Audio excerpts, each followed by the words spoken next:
विलोम शब्द कहते हैं।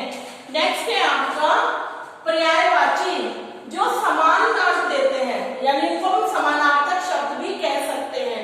क्या कह सकते हैं? समानार्थक, यानी वे शब्द जो समान अर्थ देते हैं। जैसे आंख है तो आंख भी होगा, नेत्र भी होगा, नयन भी होगा। आगे मेरी बात समझ में? तो पर्यायवाची क्या होते हैं? वे शब्द जो समान अर्थ देते हैं। ठीक है, जैसे आंख, नेत्र, नयन, सबका एक ही अर्थ निकलता है। और विलोम शब्द में क्या होता है? उल्टा अर्थ निकलता है। ठीक है, नेक्स्ट है आपका अनेक शब्दों के लिए एक शब्द। अनेक शब्दों के लिए एक शब्द, जैसे साथ में पढ़ने वाला, सहपाठी। एक ग्रुप होता है, एक वाक्य होता है, अनेक शब्द होते हैं, उनका हमें एक शब्द में आंसर देना होता है। जिसके माता पिता ना हो, अनाथ। ठीक है ना? तो अनेक शब्दों के लिए एक शब्द बताई दिया मैंने आपको। जो एक ग्रुप होता है, एक वाक्य होता है, उसके लिए हमें एक शब्द में आंसर देना पड़ता है। ठीक है, जैसे मैंने बता दिया आपको, शिव को मानने वाला हो गया शिव, और जो किसी के पक्ष में ना हो, निष्पक्ष। ठीक है, और दोपहर के बाद का समय, अपराह्न। और क्या हो जाएगा? हित चाहने वाला, हितैषी। ठीक है, शुभ चाहने वाला, शुभेच्छु। तो ये अनेक शब्दों का एक शब्द में आंसर देना होता है। ठीक है, नेक्स्ट है आपका अनेकार्थक शब्द। अनेकार्थक क्या होता है? वही जिसके एक से अधिक अर्थ होते हैं। जिसके एक से अधिक अर्थ होते हैं। जैसे कनक। कनक का मतलब क्या हो गया? एक तो सोना हो गया और एक धतूरा हो गया। आगे मेरी बात समझ में? कनक का क्या हो जाएगा? सोना और धतूरा। यानी एक शब्द के दो या दो से अधिक अर्थ होना अनेकार्थक शब्द कहलाता है। इसके बाद है श्रुति सम भिन्नार्थक। श्रुति सम मतलब जो सुनने में तो एक जैसे लगते हैं, लेकिन उनका अर्थ अलग होता है। सुनने में तो एक जैसे लगते हैं, लेकिन उनका अर्थ अलग होता है। श्रुति सम, भिन्नार्थक। श्रुति यानी सुनने में एक जैसा लगना, और भिन्नार्थक अर्थ उनके भिन्न होना। जैसे अन्न और अन्य। अन्न का मतलब होता है अनाज, और अन्य का मतलब क्या होता है? दूसरा। अन्न का मतलब क्या हो गया?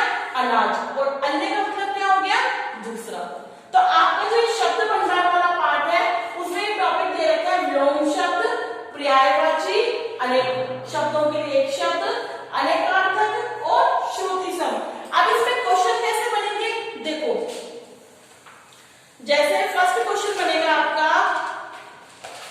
विलोम शब्द अर्थ देते हैं उल्टा, समान, अनेक। तो कैसे देते हैं? उल्टा। पहला क्वेश्चन क्या बन गया? विलोम शब्द अर्थ देते हैं, तो आंसर क्या आ जाएगा इसका? उल्टा। दीर्घायु का विलोम है, दीर्घायु का विलोम अल्पायु। क्रय का विलोम है विक्रय। ठीक है, क्रय का विलोम क्या हो गया? विक्रय। ये तो हो गया आपका विलोम शब्द। दो क्वेश्चन बन जाएंगे इसमें। एक तो पूछ लेगा कि कैसा अर्थ देता है, तो उल्टा, और एक किसी का भी वो विलोम पूछ सकता है। ठीक है, अब पर्यायवाची में देखो, पर्यायवाची में हो जाएगा, पहला तो वही हो जाएगा क्वेश्चन, पर्यायवाची अर्थ देता है। कैसा अर्थ देता है पर्यायवाची? समान। तो पहला क्वेश्चन हो गया, पर्यायवाची अर्थ देता है, तो पर्यायवाची अर्थ कैसा देता है? समान। इसके बाद हो जाएगा, आंख का पर्यायवाची है नेत्र। ठीक है, घर का पर्यायवाची में किसी का भी पर्यायवाची होगा। ऑप्शन में 3 ऑप्शन होंगे, तो एक ऑप्शन सही होगा, बाकी 2 गलत होंगे, तो सही वाले को आपको टिक करना है। आगे मेरी बात समझ में? जैसे घर का पर्यायवाची, तो घर का पर्यायवाची बोल रहा है प्रभा, अली, ग्रह। तो घर का पर्यायवाची क्या हो जाएगा? ग्रह। आगे मेरी बात समझ में? अब है आपका अनेक शब्दों के लिए एक शब्द। तो इसके लिए मैं कोई भी ग्रुप, जैसे जो उत्तर ना दे सके, जो उत्तर ना दे सके, जैसे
विलोम शब्द, पर्यायवाची, अनेकार्थक, इनको आपको पढ़ना है। एक बार पढ़ लेना है कि कोई सा भी अगर मैंने दिया क्रय का विलोम क्या होगा या साथ पढ़ने वाला क्या कहलाएगा,